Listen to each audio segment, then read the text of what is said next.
Bonjour à tous. Dans cette vidéo, on va parler des séances par visioconférence, c'est-à-dire des séances à distance. Alors elles peuvent se dérouler sur des logiciels tels que Skype, moi c'est notamment ce que j'utilise, mais il y a tout un tas d'autres logiciels qu'on peut utiliser également. Dans un premier temps, je vous parlerai des avantages qu'on peut avoir à réaliser ce type de séance. Et dans un deuxième temps, je viendrai un peu sur les aspects pratiques et puis je parlerai d'une ou deux choses aussi, des questions qu'on m'a souvent posées par rapport à ce qui peut se passer pendant ces séances-là. Dans les points forts, tout simplement, ça va être le fait de pouvoir être chez vous pendant la séance. Et ça peut être très intéressant dans le sens où ce n'est pas un endroit que vous ne connaissez pas. C'est un endroit dans lequel vous avez l'habitude d'être, vous allez pouvoir vous installer au calme, c'est pas un endroit inconnu comme un cabinet, donc il n'y a pas tout ce temps de trajet dans un sens, puis le retour. Et ce fameux temps de trajet, le deuxième avantage qu'il peut y avoir, c'est que une fois que la séance est terminée, de temps en temps, on est quand même pas mal brassé parce qu'on a remonté souvent des émotions, qu'on a eu besoin de travailler, ça a demandé pas mal d'énergie, et on peut se sentir un peu fatigué. L'avantage avec ça, c'est que on peut se réserver le créneau juste après la séance pour se reposer un petit peu, faire une petite sieste s'il y en a besoin. Alors c'est vrai qu'après on peut avoir plusieurs interrogations, par exemple, oui d'accord, mais si ça coupe, si je me réveille pas, qu'est-ce qui se passe, ça peut faire un petit peu peur. Bon, il faut savoir déjà que si je me réveille pas, c'est pas possible. En fait, comme l'hypnose est un état naturel, au pire, ce qui va se passer, c'est que vous allez faire une bonne sieste de 15-20 minutes si vous êtes très fatigué, et puis vous allez vous réveiller juste après.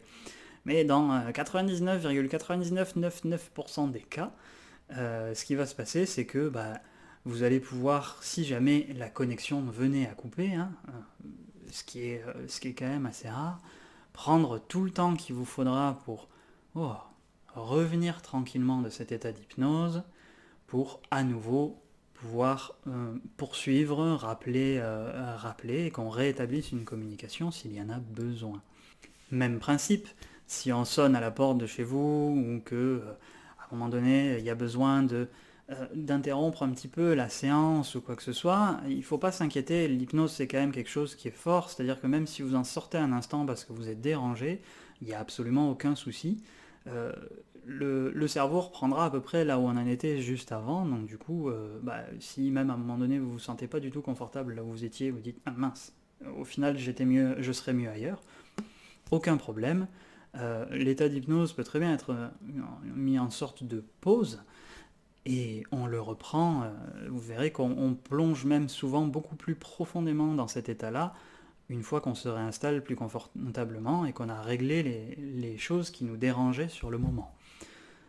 Au niveau plus technique, il n'y a pas besoin de grand chose, il nous suffit d'avoir une webcam. Le top après c'est d'avoir un micro avec casque intégré parce que comme ça au moins vous avez directement ma voix sur les oreilles et ça évite d'être un peu parasité par les bruits ambiants que vous pourriez avoir chez vous ou à l'extérieur. Les écouteurs marchent très bien aussi, hein. Sinon on peut s'adapter, mais c'est vrai que c'est quand même pas mal comme installation, au moins vous êtes tranquille, vous n'avez pas besoin de tendre l'oreille pour m'écouter, pour pouvoir suivre la séance. Et vous verrez même que de temps en temps, au bout d'un moment, vous fermez les yeux, vous n'avez même plus besoin d'avoir l'image, c'est vraiment, c'est vraiment très très simple. En ce qui concerne le logiciel, moi comme je vous disais, j'utilise Skype, donc du coup je vais vous mettre le lien de téléchargement du logiciel si vous ne l'avez pas juste en dessous dans la description. Et les virements se font donc du coup avant la séance via PayPal, qui est donc une plateforme de transfert de fonds sécurisé. Voilà. Si vous avez des questions là-dessus, surtout n'hésitez pas. De toute façon, au moment de la prise de rendez-vous, moi je vous donnerai des informations complémentaires et si vous avez des questions à poser, c'est absolument à ce moment-là qu'il faut le faire, comme ça au moins tout est prêt le jour J et on a juste à commencer la séance dans les meilleures conditions possibles. Voilà. Écoutez, je vous souhaite une belle fin de journée, je vous dis à très bientôt, peut-être par visioconférence, peut-être en vrai, et en attendant, portez-vous bien.